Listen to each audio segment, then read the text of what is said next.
Good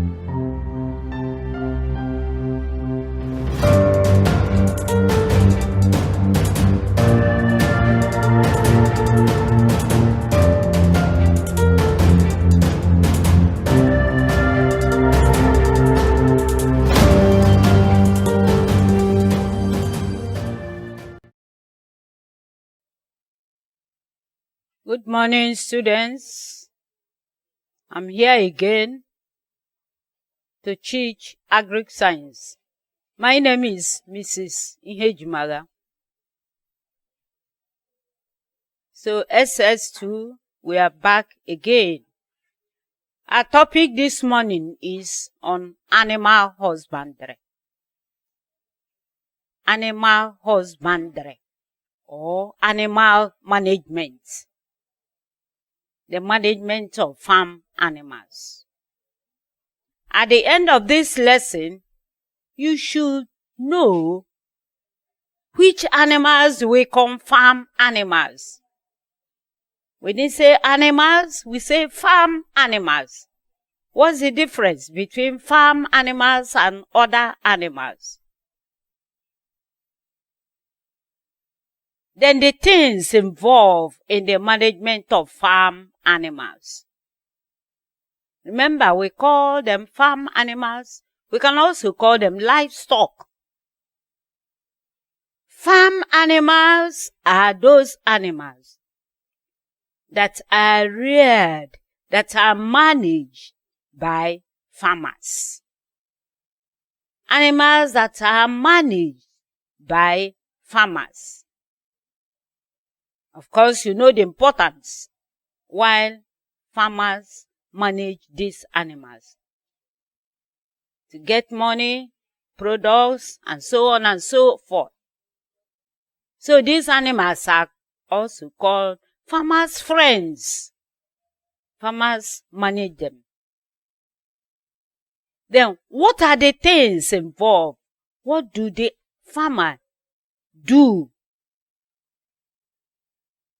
in the management of these farm animals? So these are the things you know by the end of this lesson. You'll be able to explain them. So farm animals are those animals that are managed by the farmers, and then the things involved in the management. One, the farmer will provide housing. The farmer will provide food, feed, then medical, when they are sick, and so on. The farmer will provide drugs on preventive care and then curative cares when they are sick or before they are sick. These are the things the farmer will provide, make sure, in the management of these animals. So, in the management of farm animals, there are three ways. Three ways. One is the extensive system. Two, the intensive system. And then the semi-intensive. Repeat what I have said. Yes. The extensive system. What do we mean by extensive system? Or free range system? In this system, the animals are allowed, the farm animals are allowed to move freely. They move about, go to places without any control. They can move from locals to World Bank. Why are they moving about? They are moving about to search for food. So in this system, these animals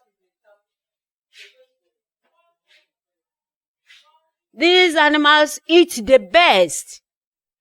You don't force them what they eat. They eat what they like, and what they don't like, they will not eat it. So the farmer will provide houses for them, especially at night. If they come back, they move into the shelter and stay. This system is a traditional system of animal management. Traditional, the oldest ways of managing farm animals in the olden days.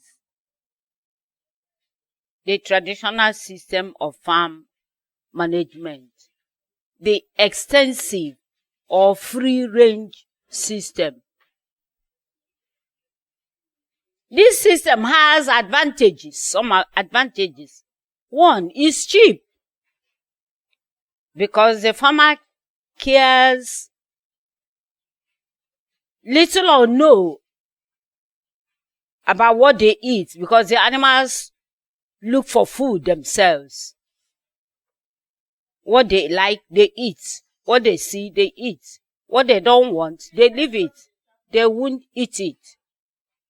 Then it doesn't involve much labor. The farmer to clean, sweep, make the environment clean. No, those things are not there, because the animals are always on the move. And then they obtain a balanced mixture of feed. So they don't lack. They eat what they want. They may see some grasses and legumes. They don't like it, they will not eat it. These are some of the advantages. Then disadvantages, it has disadvantages. Because since these animals are left on their own, nobody cares. Some of them may be taken or stolen by thieves, and the owner will never see them again. Like the birds, the chicken, the hawks, the kites may pick their chicks. Nobody is there to control. Snakes also may attack them on the way, in the bushes. Then, in birds, they may lay their eggs, go into anywhere, somebody's kitchen, and lay their eggs and continue their movement. So the farmer cannot, pick those eggs. And most importantly, in agriculture, farm record is very, very important. So when these animals are on their own, they move about, you cannot keep farm record. So the farmer will not be able to calculate the production rate of these animals, individual animals, and then knowing how much he's spending, and then the income, so as to calculate his profit or loss. These are some of the disadvantages of the free-range system. We go to the next system, the intensive system. In intensive system, the animals are kept indoors. They are not allowed to move out. And then the farmer will provide all that the animals need in terms of feed, water, drugs, everything. You care for them. And then from time to time, the farmer will be going there to check how they are faring. So it involves so much, labor on the farmer. The pigs, they keep them in houses known as pens. And then when pigs are intensive system, you see that they are not dirty animals, because they are inside, so they can't move out to wallow in mud or dirty water. They are clean, intensive system. The farmer can keep record of each animals. The rabbits are kept in hutches. In birds, we have two systems or two methods of keeping birds in intensive system. The battery cage and the deep litter houses. In battery cage, the animals are kept in the battery, not electric touch battery. A type of a cage belt that will contain only one or highest two. They have no contact with other animals. In advance, or farmers that are rich, commercial farmers, they use electricity to control it. Once they press the button, the feed will come out just in front of the animals. They press the button, water will rush out in front of the birds. So the birds eat and drink water and convert whatever they have eaten into production. So they use it to produce. So this system of battery cage is the best method in case of layers, keeping layers, birds that lay eggs. So they utilize anything they have eaten to lay eggs. So they lay a lot of eggs.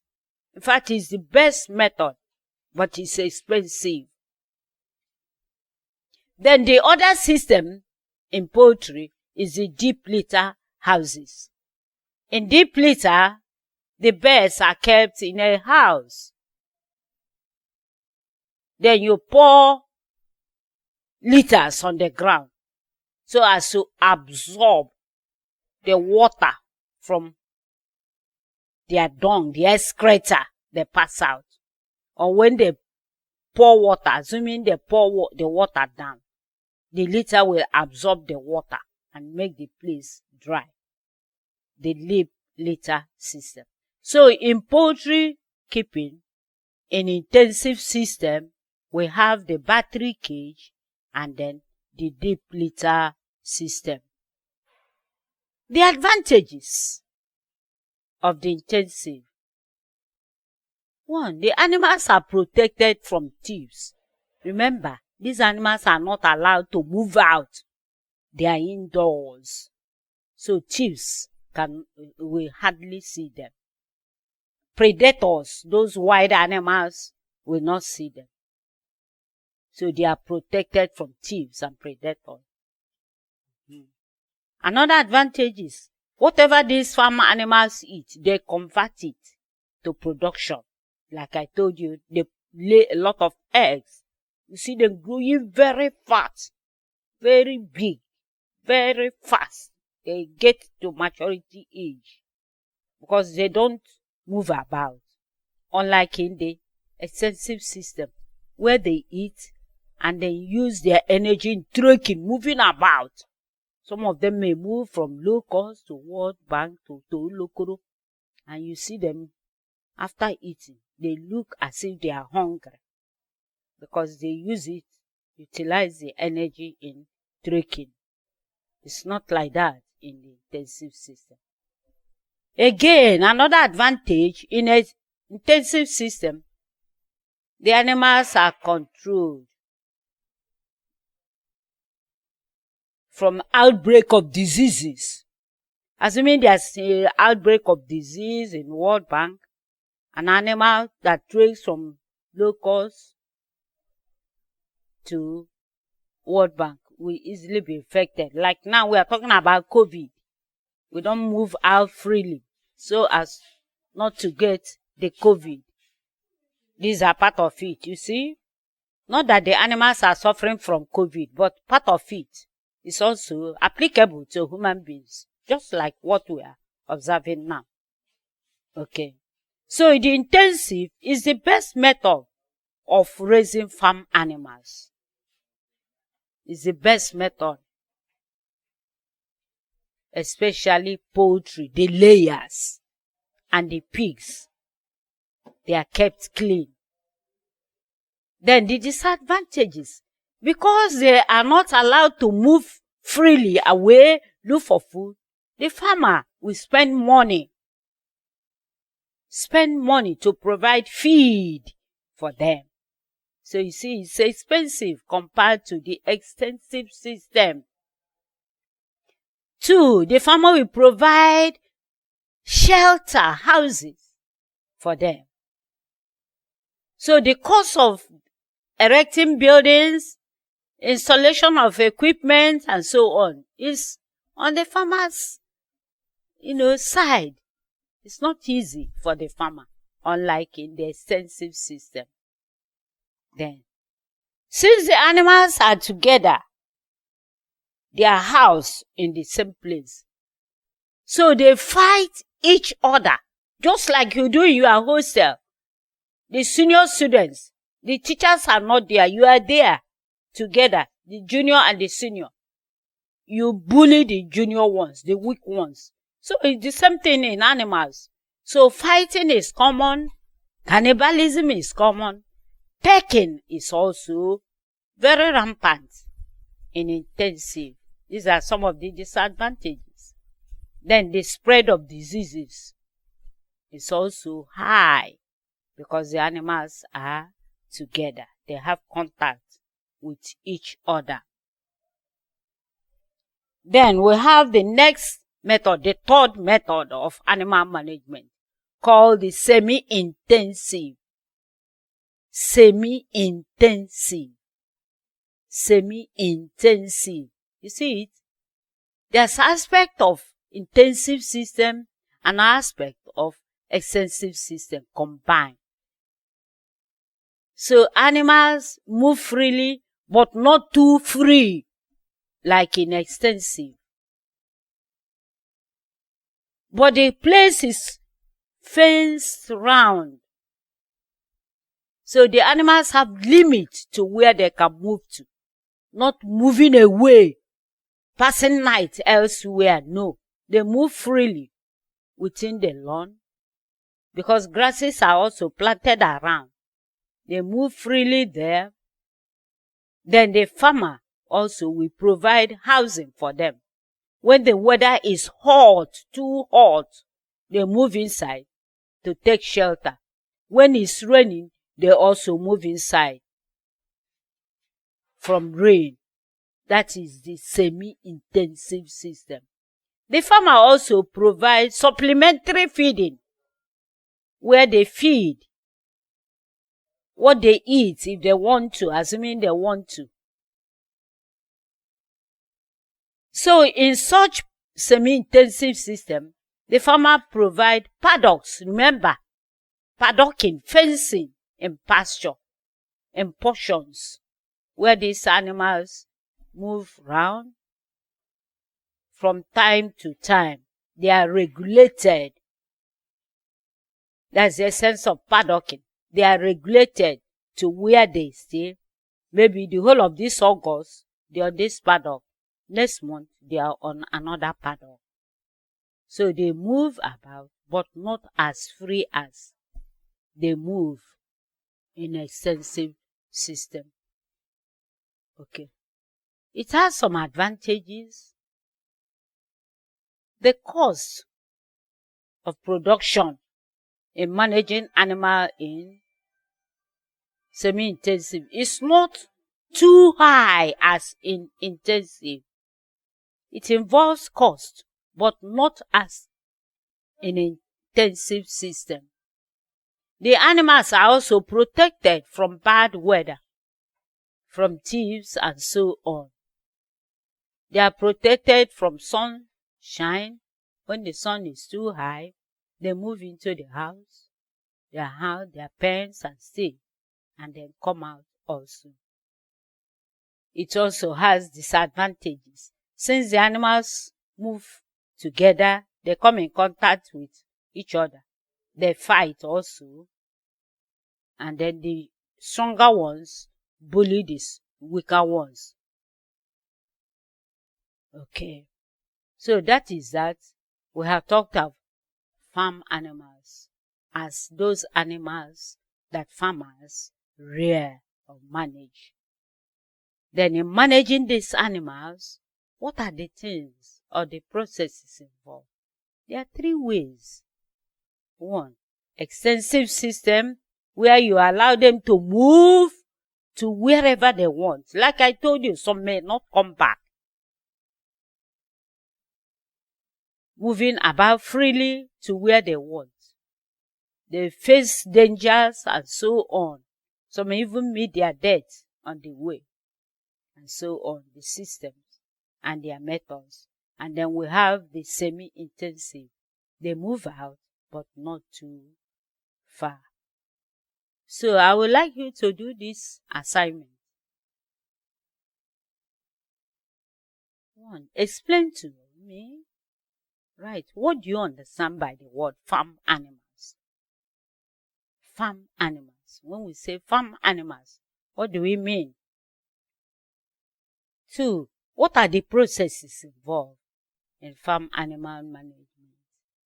And then 3, the 3 methods of animal management. So you explain them. Okay. That's the end of our lesson.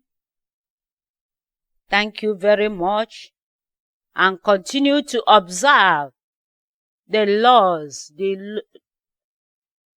of COVID. Keeping away from people, don't come so much in contact. Remember to wash your hands in running water using soap. Then apply sanitizer. If you are moving, tell your parents where you are moving about. Don't go too far, like in the semi-intensive system of animal management. And so on. So remain blessed till we meet again. Thank you.